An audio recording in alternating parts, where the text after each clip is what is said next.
So thanks everybody for joining us today, and welcome to the dark side of Kubernetes, light it up with AI-powered optimization. So the agenda for today is really to go through these four main points. So I wanted to highlight a problem. So what is that we are seeing also with our customers, but more broadly in the industry, that is challenging with Kubernetes adoption, really. And more specifically, we do a little bit of deep dive into the actual problems. So why people are actually facing those kind of problems for tuning Kubernetes apps. Why is that difficult? And most interesting also, we share the most important areas of tuning that we see and also apply in our customers. Then we are gonna actually see how AI can help performance engineers, SREs, architects, developers actually do the next step in the optimization approach. So instead of doing these kind of things manually, which is basically how the industry is doing today, let's do a kind of a revolution. Let's do a pretty interesting change in the approach. Let's see how AI can actually help performance optimization as well, like it is doing for many other industries. And then I want to conclude actually with a demo of the product. So at Akamas, we have actually implemented this kind of vision of AI-powered optimization. So I want to share with you an actual demo of the product where we are going to see how we can optimize a Kubernetes microservice for cost reduction, which is kind of an important goal given the current economic climate. So that's kind of the agenda. As Jim says, if you have any questions, so feel free to ask in the chat, and I guess we may address at the end, or even if you're interested in some particular piece of content, even right away.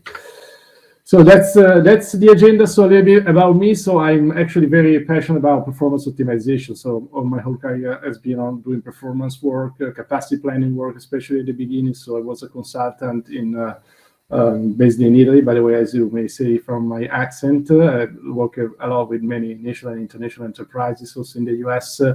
And basically 4 years ago, after a lot of practice in performance consulting work, we decided to actually start a company to solve this kind of problem in a much better way with respect to actually manual tuning, which is the standard approach today in the industry. So that's why I came to co-found, and I'm now CTO leading the technology at Akamas, where we do an actual software platform for autonomous performance optimization powered by AI.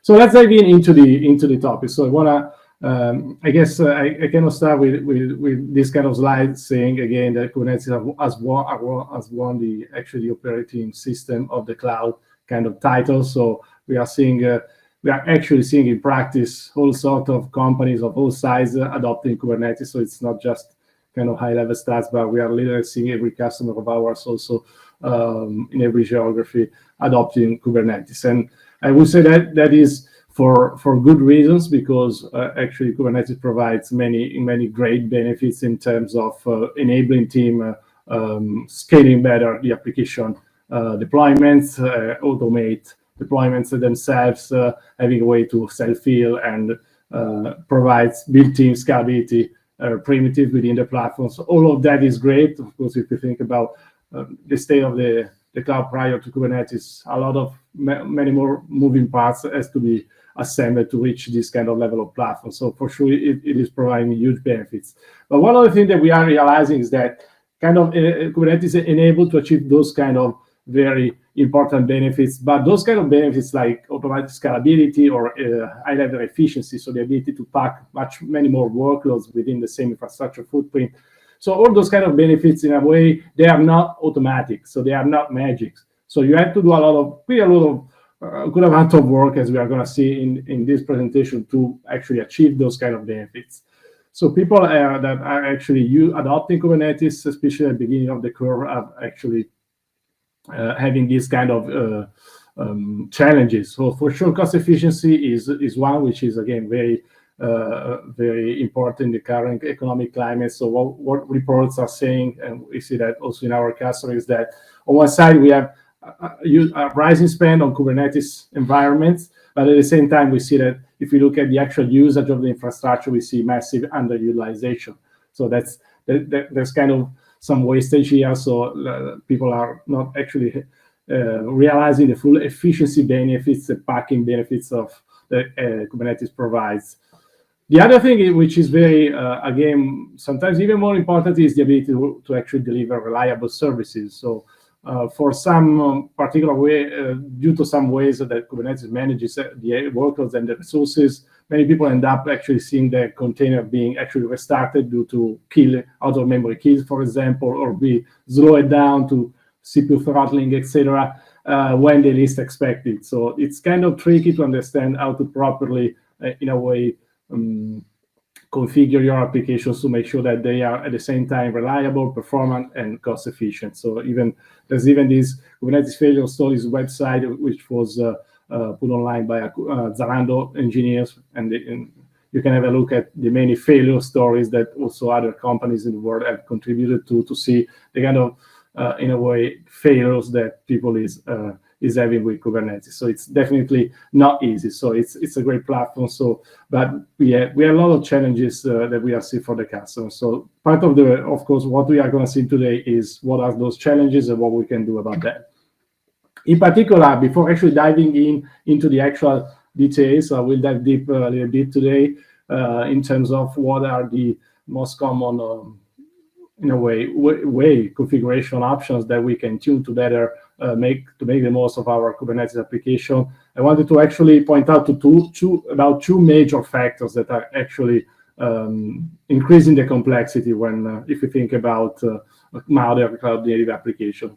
One side, of course, we have the explosion of microservices. So that's pretty clear. We went from monolith to microservices, so we have much more moving parts now. So if you think about optimizing the performance or properly sizing those microservices, there are many, so they are always dynamic in terms of the workloads. So also the release cycle are much more frequent nowadays. So that's definitely a challenge to this particular topic.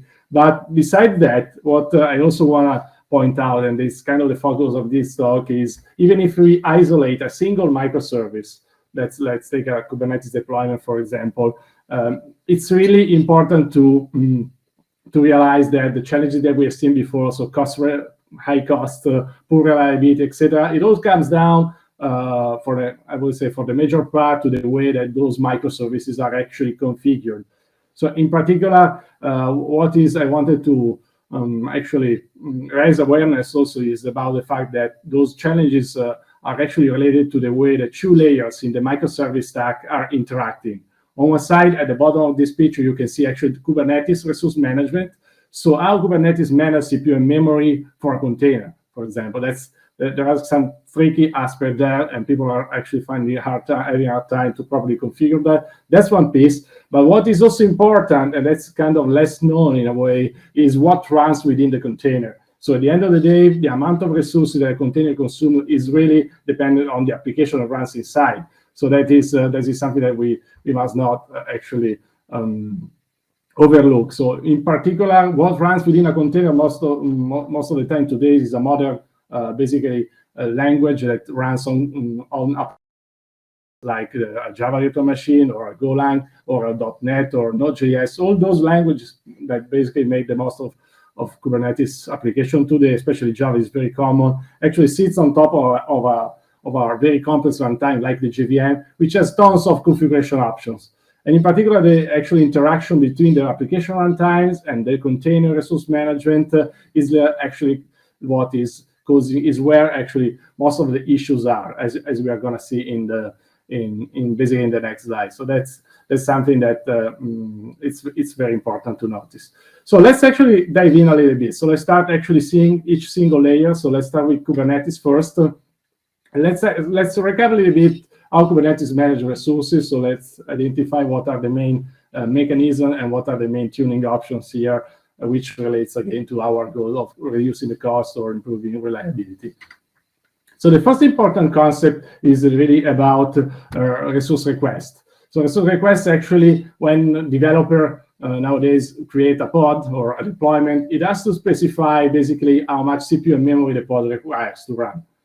So resource requests are actually the amount of resources that Kubernetes guarantees to the pod. And what the important concept here is that when a developer defines actually CPU and memory as a resource request, Kubernetes scheduler takes those values, the actual values that the developer puts into a YAML file, to actually schedule the pod and actually make sure that there is enough capacity on the infrastructure. So in this case, you can see the pod with 2 GB of RAM and 2 cores. Kubernetes scheduler has to find out if we have a node with 2 GB of RAM and 2 cores actually available, and then allocates that pod into that node. So what follows from that is, which is, by the way, very different with respect to virtualization days prior to Kubernetes, is that there is no overcommitment. So this means that when you have, in a way, other pods that are coming, so you end up in a situation where actually you don't have any more capacity into your infrastructure. So the new pod that will come to the Kubernetes cluster basically either won't be scheduled, so they won't simply run, they will sit pending in the cluster, or if you have cluster autoscaling, so the ability to add nodes, to dynamically add infrastructure to the Kubernetes cluster, new nodes will be added. So that results, of course, in cloud bill actually increasing due to the fact that you are spawning up new nodes to host the pod. So that's a critical aspect for cost management. So making sure that requests are correctly sized on one side. On the other side, it's also important to know that everything that we're talking about capacity management, basically, and cost management on the Kubernetes cluster happens based on the request, which in the end of the day is a kind of an unallocated capacity.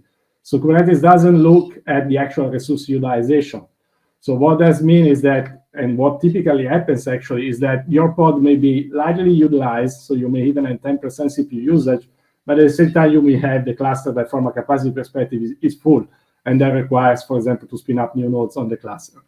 So that's very, very important, and something that sometimes that people are actually not kind of struggling with, because it's kind of different with respect to the prior days where you have virtualization and you could pack many more VMs into the same physical infrastructure footprint. Second important concept is about resource limits. So resource limits are actually where the things start to get even more trickier, because actually a container, resource request allow a container to actually have an amount of guaranteed resources, but it can go above. So I can consume more than 2 CPUs once I have requested 2 CPUs. One of the abilities of Kubernetes is, of course, to pack many more applications on the same infrastructure. And in order to do that, it has to make sure, of course, that to avoid performance interference among the different applications. So how that is actually realized is through the use of limits. So when you put a limit on a CPU and memory, basically Kubernetes makes sure that your container cannot use more than a given amount of CPU. What happens when you are basically saturating your limits? Basically, it's different with respect to whether we are talking about CPUs and memory. If you basically saturate your CPU limits, what is happening is that Kubernetes will actually constrain the access to the CPU. So you will experience the so-called CPU throttling. So basically, response time problems, applications slow down on one side. But if you actually hit the memory limits, something even bad. Even worse may happen, because actually Kubernetes will actually kill the container. So that's one of the main reasons why people is having issues, reliability issues with Kubernetes, because all of a sudden your container will basically disappear. And then, of course, if your application is not properly designed to handle these kind of events, you may have reliability problems that you are operating. So those are the kind of, in a way, concepts that are important to make sure that you, on the same time, you realize you cost-efficient application, but at the same time, you'll end up limiting the interference, so constraining the CPU. If you don't put CPU limits, you may have a runaway application that may impact even your most business-critical application. So they are important, but it's kind of tricky to size them properly. One other thing that we have seen in a customer that is actually very common, but is kind of surprising, is that CPU throttling, so the slowdown can happen even before the CPU usage gets to the limit. So basically, based on the chart before, we may end up thinking that once we reach 100% CPU, we get throttled. So very, very easy, right? In reality, things are more complex. So as you can see in this chart, that comes straight from one of our recent customers. So basically, what the customer was seeing is that was seeing a significant amounts of CPU throttling from their APN tools. It's the interest in this case. But at the same time, if you look at the CPU usage with respect to the limit, it was very low. So why is that? So even if you check the documentation of Kubernetes, it says that CPU throttling starts when the CPU usage hits the limit. So in reality, things are more complex. So I won't go into the actual detail of how applications are scheduled into the CPUs. That has to do with the CPU, the Linux kernel, C group, a whole lot of more details, and don't want to go to that level today. But actually, it's something that can happen, and it's part of the thing that is surprising people that are running workloads on Kubernetes. So you get to actually be careful about how much CPU limits you assign to your application, and monitor throttling, monitor application response time, because actually throttling may or may not impact your application response time. So that's something that is kind of tricky and was not kind of a new phenomenon with respect to, again, prior world where unless you saturated your CPU, your performance will be fine. So that may not happen anymore with Kubernetes, and it has to do to the runtime, to how the application is actually configured. We will come back to that point later. CPU limits, again, are very important, resource limits for the purposes that we have said before. So the ability to isolate resources, isolate application, make sure they run in a way without interfering with each other. Some people, due to these kind of actually challenges to properly tune the limits without having performance issues, have actually started to drop limits altogether. So there are actually people are running just specifying requests, so without limits. Of course, it can be done. You have to be extra careful about the interference within the different application.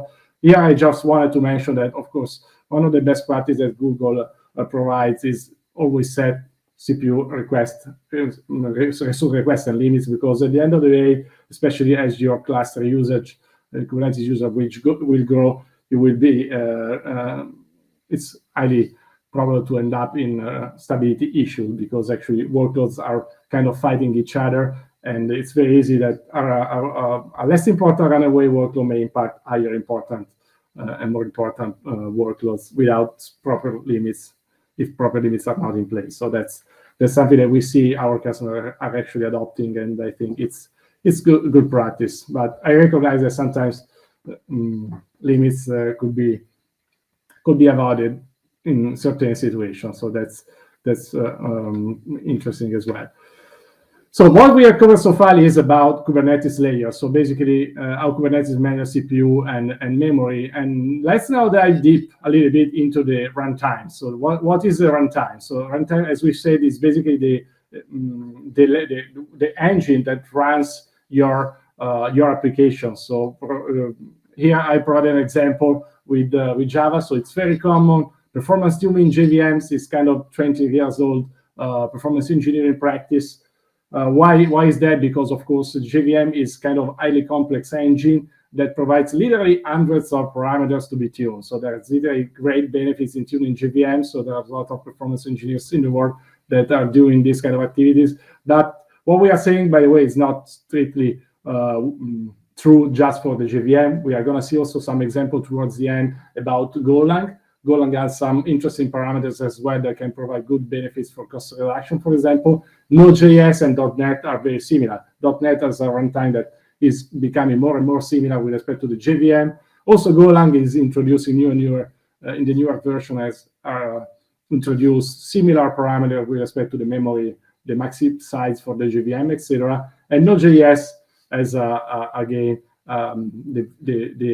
the V8, which is the engine running Node.js application, is full of switches that can provide similar benefits. So in this talk, I will reference mostly JVM tuning, but most of what we are covering really applies to other runtimes as well. By the way, that's a great book if you want to dive deep into JVM tuning. It's pretty recent, 2020, I guess. And what you can literally read what Oracle is saying. By the way, it's got also works for Oracle about the importance of tuning and the possibility to actually optimize your application for a given workload and for a given platform. That is very key, because actually, if you think about our runtime, so people that is developing the OpenGDK project, for example, they need the Java application to basically run from a phone, in a laptop, or in a desktop, or in a server machine, in a container, or in a serverless. So the runtime has literally the hundreds of options to make sure that you can tune and extract the most performance for your specific workload, so your specific application and your specific platform. So that's important. So the default values that runtime provides are very often they are far from being optimal due to this kind of reason.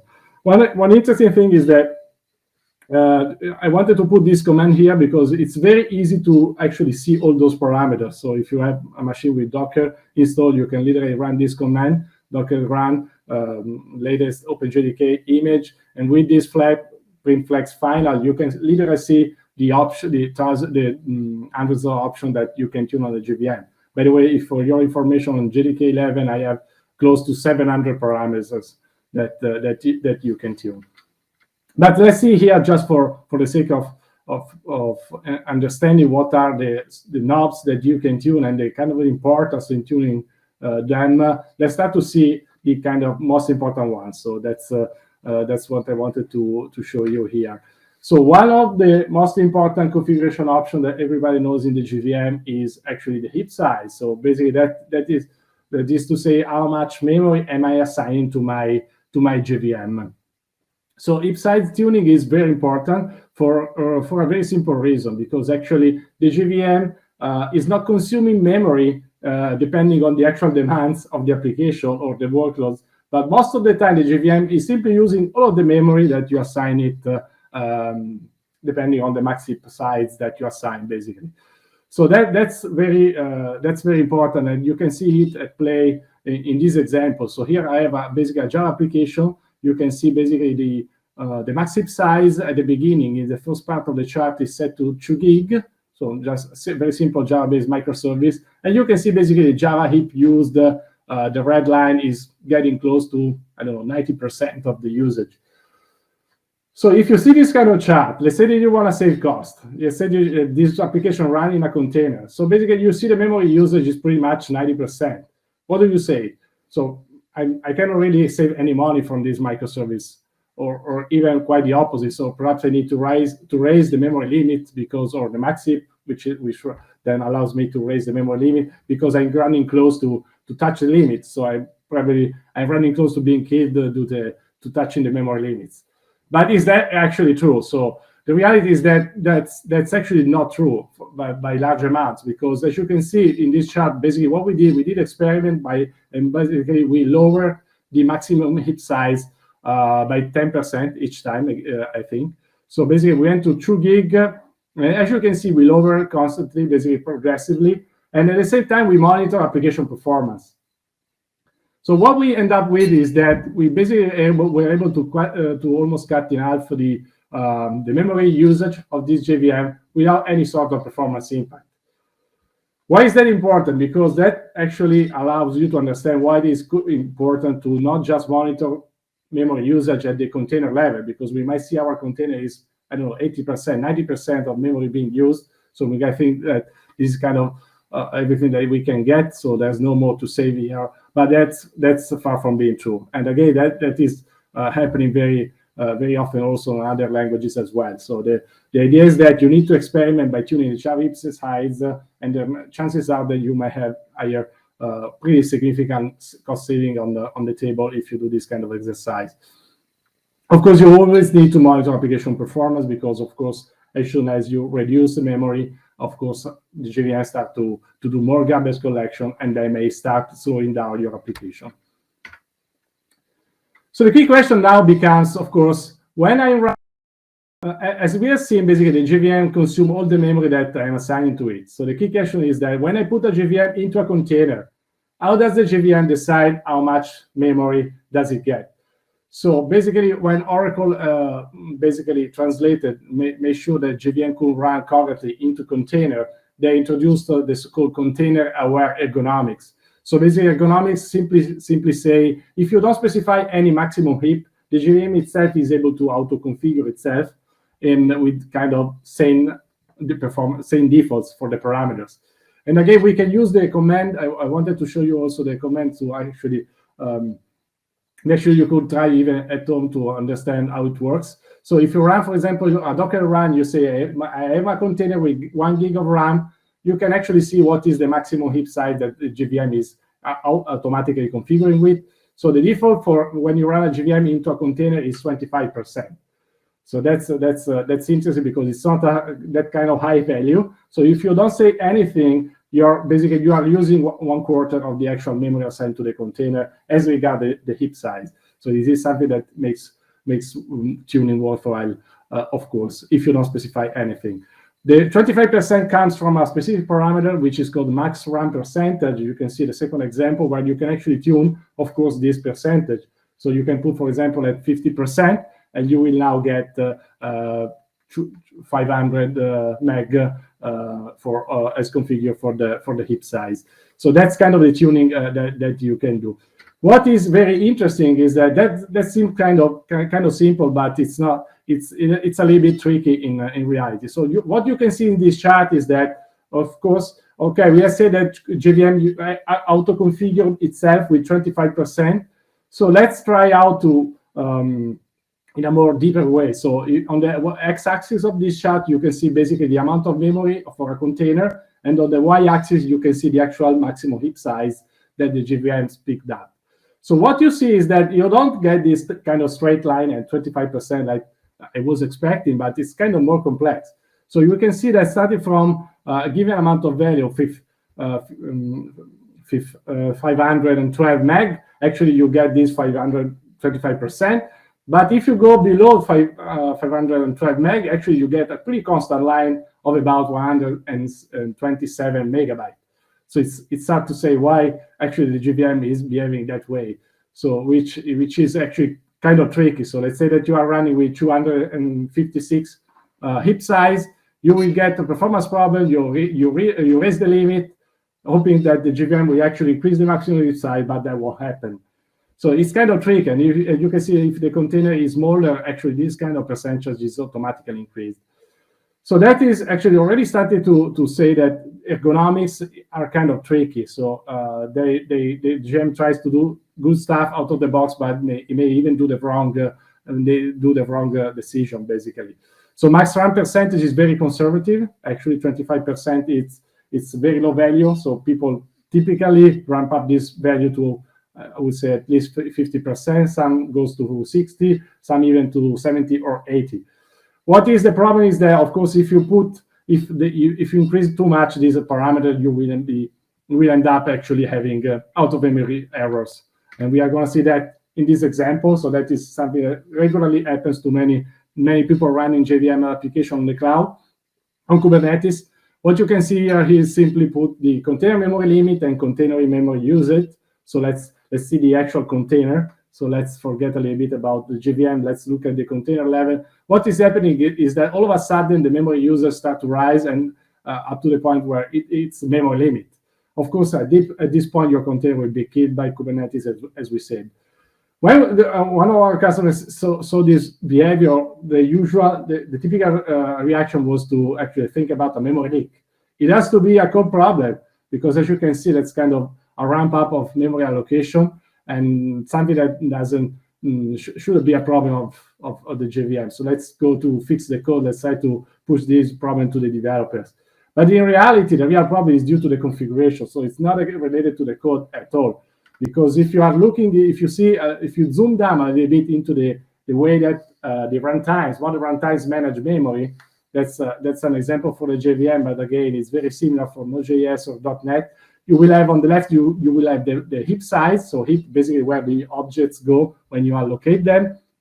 But you also get basically the hot heap.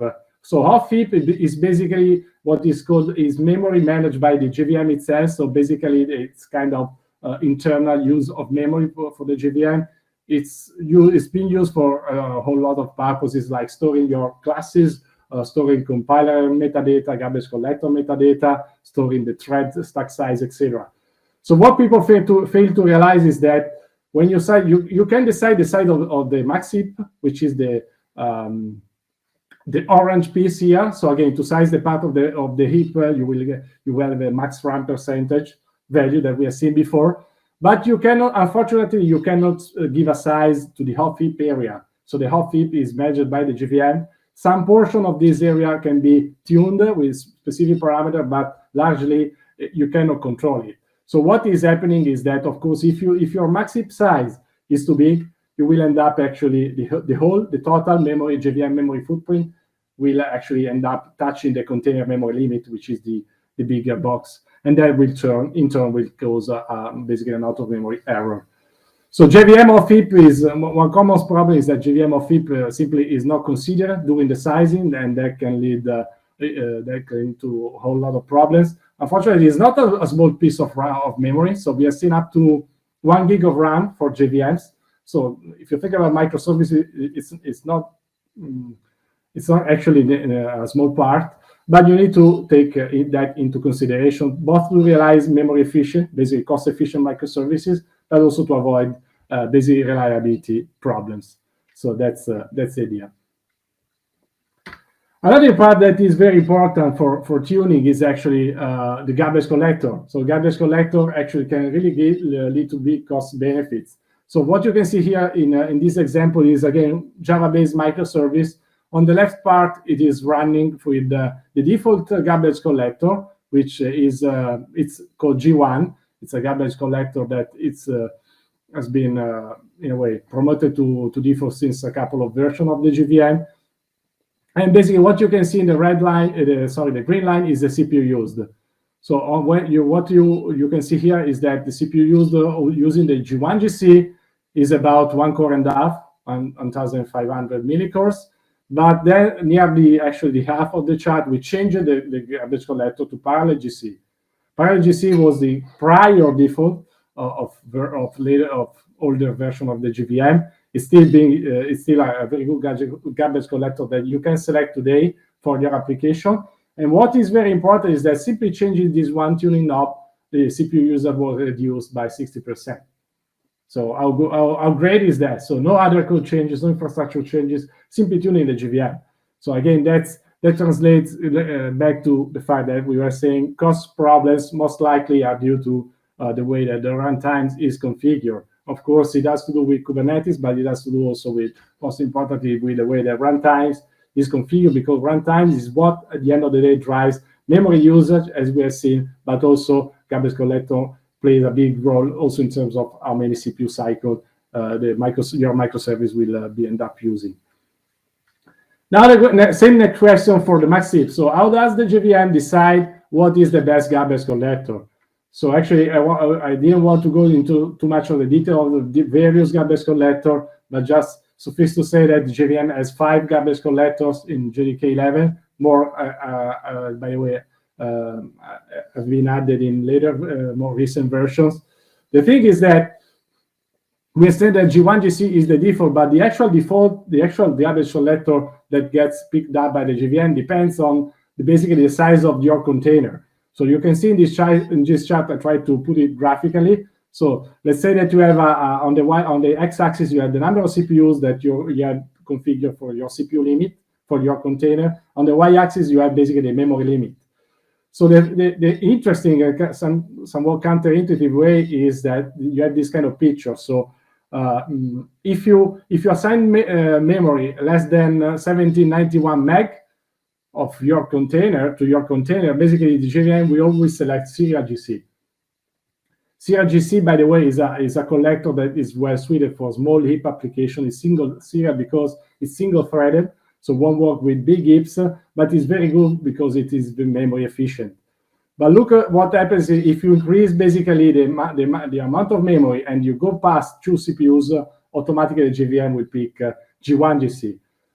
So what is very tricky here is that simply crossing some threshold, which are actually completely, in a way, hard-coded, you will get all of a sudden a change in garbage collection, which can actually have the impact that we have seen before. You may wonder why 1791, because actually that's something that dates back to decades ago in the OpenJDK source code. And basically, OpenJDK was trying to, in a way, distinguish a client machine from server machine. Up from above 2 gig of RAM, the JVM considers it to be server machine, so it switches to another GC. But what is tricky here is that, for example, parallel GC is never selected. As we have seen, it's a very good GC that can provide good benefit.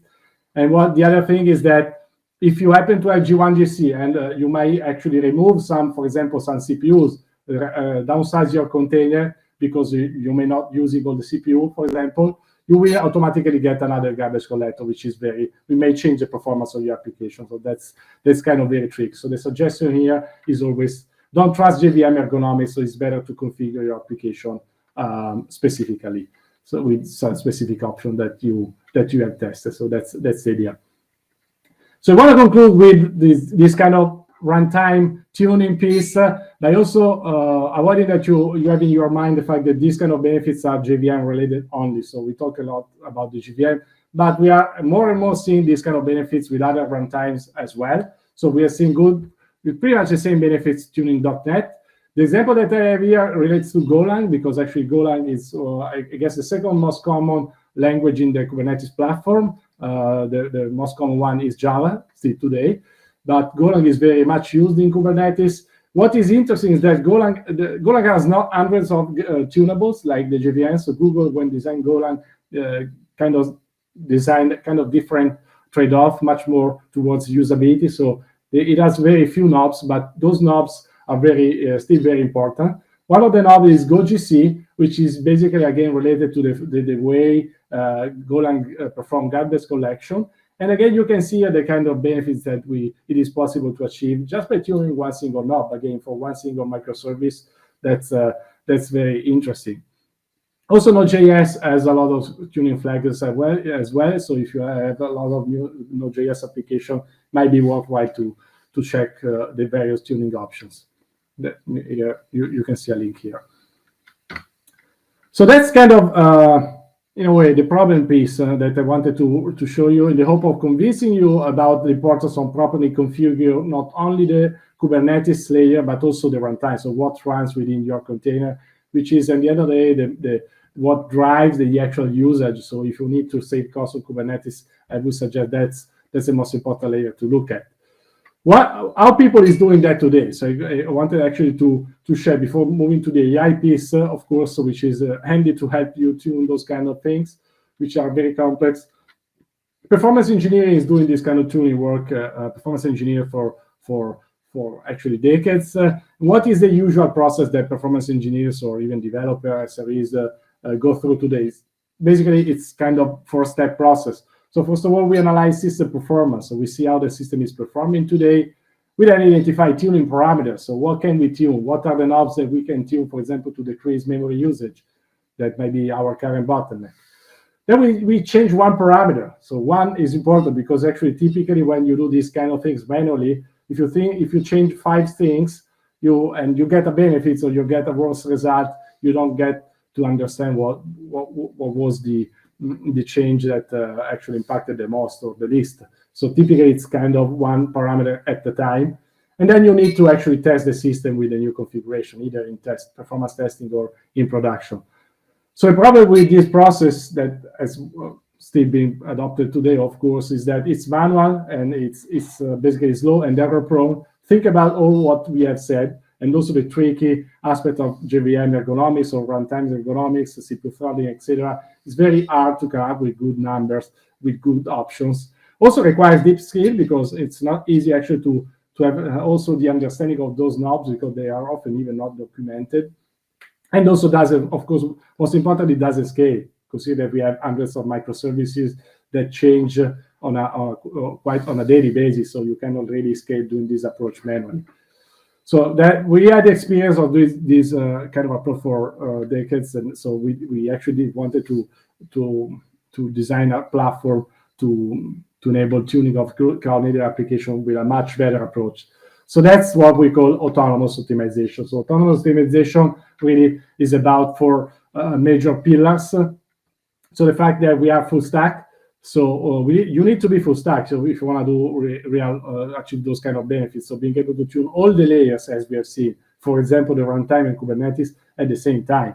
In order to do that, you need something smart, so you cannot do that manually. So AI here is what help you. AI and machine learning help you identify and picking the right parameters and helping you do that using latest techniques in AI. So that's very important. The third pillar is very key, which is goal-oriented. So which means that with AI, the tuning approach becomes goal-oriented, which means that you can say, okay, I want to reduce the cost. Let's find a configuration that reduces the cost the most, or I want to improve the throughput. So you get to declare, instead of doing things manually in the hope of improving some application level or business level KPI, with AI, you get to declare what you want to achieve. Let's improve application throughput. Let's reduce latency. So it's not about CPU. It's about what you care about, signals, golden signals, about your application, or even cost or business level. And then AI figures out how to tune the system. That is very key. Also, say automated, because actually we seek to automate the entire process. So also applying the parameter to the target system gets automated. And safe, it's especially important when you are working in production. So being able to recommend AI to recommend configuration that are safe for applications that are running in production, so you cannot tolerate slowdown or performance problems. So how the process works is really outlined in this chart. So basically, there are 5 phases. So on the left, you have the process. On the right, you have your target system. So first of all, we collect KPIs from the application. So again, how we do that via observability tools. So like Prometheus, Dynatrace, whatever you have. So we collect metrics from the system. Second point, we actually analyze the goal, and AI analyze the goal, the metrics, and actually calculates the score with respect to the goal. So I wanted to reduce the cost, I wanted to improve the throughput, etc. And then the first step, AI recommends a new configuration. So as we have seen, full stack configuration like JVM parameters, Kubernetes parameters, etc. First step is about how do we bring this configuration to production, for example, or to our test environments. So you may have, of course, you may want to have a human in the loop. That makes a lot of sense to approving a new configuration, for example. So the new configuration doesn't get automatically pushed to production, for example, but you get to have, for example, an SRE or DevOps guy to actually review the configuration and approve it. That might potentially then trigger the latest phase, number 5, to actually push and release this new configuration to production, for example, or to a load test in a load test environment. How we do that? We typically do that leveraging cloud APIs, for example, or configuration management tools like Terraform, or even opening a merge request in your GitLab repository, for example, with the new configuration, so that you will have an additional approval in your pipelines, and you will reuse all your DevOps pipelines that you have already defined and you have in place. So that's the idea. So we basically designed this process, and we realized the product, which is the actual Akamas Platform. Basically can do what we have said. So optimizing application pretty much across the full stack, across many technologies. With 2 big scenarios. One is testing in pre-prod environments. So being able to optimize application, leveraging performance tests and stress tests in a lower environments, QA environments, so that you can tune your option and make sure that when you release your application, it will be the optimal. We have the optimal configuration for maximum throughput, for example, or even you can directly tune them in production with what we call live optimization. So in this case, the process is more human in the loop. So Akamas will recommend a configuration, and then the configuration gets reviewed, approved, and get pushed to production, as we have said before. So I guess I will conclude with a quick demo of the product. All right, so let me show this example. So by the way, here we have several optimization of different microservices working on the different technology stack. For example, you can see the cart microservice is I'm optimizing the JVM and Kubernetes. Notification microservice, I'm optimizing Node.js and Kubernetes. This one is a Golang, this one is .NET, etc. So that's the idea. Let me show you quickly this to a Java-based microservice. First thing that you can see here is the goal and constraint. So with that, with Akamas, I can literally say, okay, what is the goal for the optimization? So that is very important. I can say I want to minimize the cost. Cost might come from the actual cloud bill, for example, for this microservice. Or I may even say I want to minimize the latency.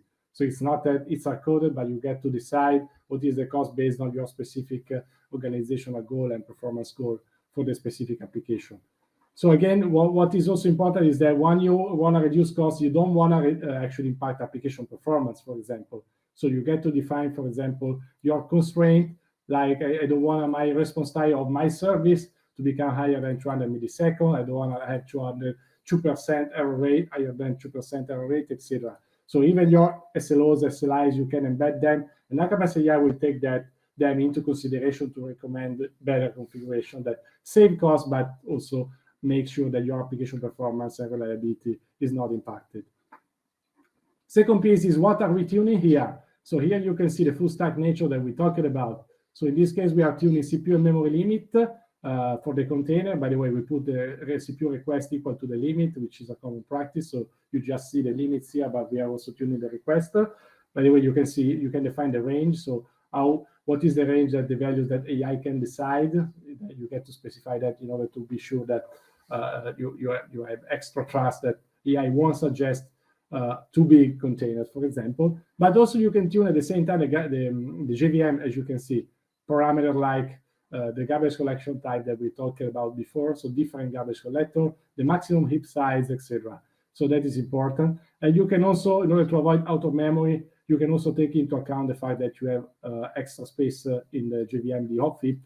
So you may define constraint like my memory limit should be always higher than max heap size, plus a given buffer that consider, for example, the hot heap space. So this way you will be sure that you won't have a recommendation brings you out of memory errors in production. So that's very important. And then basically you will start the optimization. So in this case, it's a very complete optimization it's disabled, but the idea is that you will start the optimization. What will happen is that Akamas will start recommending changes to the configuration of this microservice. So you can see all those lines are basically the different configuration for the microservice. We have the time here on the x-axis, and the y-axis, what we see here is the cost. So the green line is the cost, which is $80 per month for this specific microservice. If I click here, I can see the initial configuration. So this microservice is configured today with 200 millicores, 3 gig of RAM. This JVM has G1, GC, etc. And what you can see is that basically here, Akamas is recommending and applying, in this case, automatically all the different configuration that AI is recommending. Most importantly, what you can see is that the cost goes from $80 to about $50 or so, so a pretty significant 30% reduction of the cost. And at the same time, basically, you can see the response time, which is the P90 stays the same. So Akamas is always controlling the fact that changes are not slowing down your application or are not implying reliability problems. And what is important, for example, you can see if you look at one of the configuration that provided the least reduction of the cost, you can see that again, it reduced the memory limit. It also changed the parallel GC. Like we said, it also significantly reduced the CPU limit with respect to the baseline. So all those parameters are changed at the same time from one configuration to the next in order, in this case, to reduce the cost for this microservice. So I guess I also wanted to leave some extra minute for the Q&A. So I guess that is it. All right. Let's just jump to the Q&A. So that was just the takeaway. So I guess it's something that just a recap of what we have said. So I'm very pleased to hear any question that you may have. Yeah, so the chat is open if you want to use that. Looks like Kenny had one before from way in the beginning. Maybe I'll ask that one. I was helping someone get on the platform, so I might have missed the context for it. But says, why are all the failure stories from Airbnb? Was there an Airbnb failure story at the beginning? Yeah, sure. It was the failure story was Zalando, and then we had some interesting videos from Airbnb about actually interesting ways to blow up your clusters. Oh, there's some videos online that you guys went through the Airbnb stories. All right. but he has a question. Kenny has a question on the Q&A chat. Where does the Akamas platform reside? Is it in the same Kubernetes cluster that's being monitored, or is it somewhere outside? Yeah, great question. So basically, it's on-prem today. By the way, it's something that you can install in your Kubernetes cluster. So up to you if it's on the same cluster or it's a different cluster. Doesn't actually matter. We don't have agents, so that's interesting. So we just talk with the Kubernetes APIs or even with your CI/CD platform. So we can even avoid talking with the Kubernetes API. So what we really need is the ability to basically get the metrics from your observability tool. That is all we need to have. Okay, so the platform will be on-prem. You can decide where to install it, whether in the same Kubernetes cluster or somewhere else. And then there'll be an integration from your metrics monitoring and logging tool that's consuming all the metrics, feed them into Akamas so Akamas knows what's going on. And then the AI sees whether the goal is being met or not, and then comes up with a new experiment to try. Yeah, exactly. So that's the idea. As you can see, we just need a way to gather metrics from monitoring tools. So we don't have any agents, so nothing to be installed on your Kubernetes cluster. Typically, teams already have monitoring tools in place, so we can integrate with them. Same thing about how we can apply the configuration. All right, I'm going to flip to the other Q&A section. I don't think I saw any questions there. There was one from I guess one from Jay. He was wondering when you're looking at the container size, the container memory, and then trying to figure out the heap size, and I guess it depends on the application how big the heap has to be, but there's probably some limit between container size and the heap size because there's that other memory that you need to. Do you guys have a rule of thumb that you're trying to use to make sure that the heap doesn't take over all of the memory on the container? Yeah, exactly. So we have best practices for as you have seen in the demo. So we use size like 1 gig to actually account for the off-heap memory. So depending on, of course, that may change with respect to the different applications. So you can actually include your best practices, your values for the different, for the specific application into the optimization as well. So the Akamas won't recommend a heap size that is too close to the memory limit. It will always keep this kind of buffer in mind. Okay. And if you guys are coming up with some more questions, please do put those in the chat. I have some of my own. So I know we looked at the Kubernetes layer, the application layer, which includes the JVM, kind of tuning those at the same time. Are there other? I know they were on some of the screens, but the slides that you had. Are there some other layers that Akamas can help tune other parts of our infrastructure? Yeah, sure. But okay, I was just bringing up the slide. So we can actually, there are many other use cases. So one of them is related to, for example, tuning auto scaling thresholds.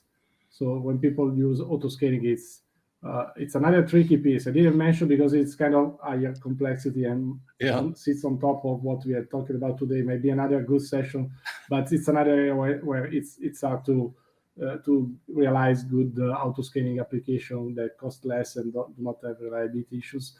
And that's, again, as many parameters to be tuned, like the thresholds and the various cooldown period, etc. So that's one area. So staying on the application level, but also you can also look at infrastructure. So sometimes people want to understand what is the cheapest instance on the cloud to achieve some given level of workloads.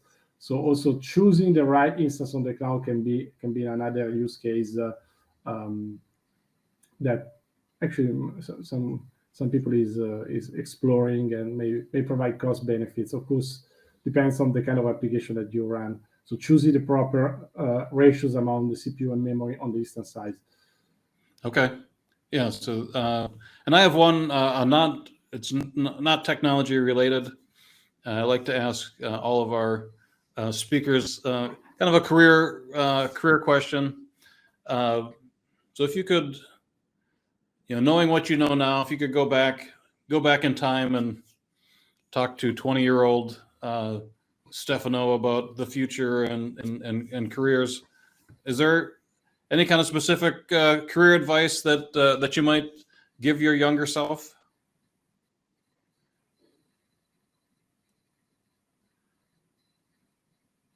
Good question.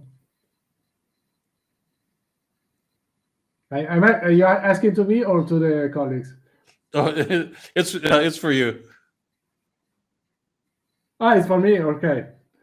All right. I love that question because actually I always like to actually, as you may have anyway seen, to explain how things work. So what I've seen is that, of course, moving to the cloud, moving to Kubernetes, everything just seems so kind of abstracted away from the actual reality. So it seems like you just put two values in a YAML file and everything will work magically. But you think the way that we realize actually the potential that we have is actually looking at how things work under the hood. So I guess the advice is always to understand how the technology stack works, because it will pay you dividends in the future. All right. Yeah. So definitely use the easy button, but when things get hard, you're gonna have to understand all the complicated stuff. So might as well learn the complicated stuff at the same time. All right. Yes, exactly.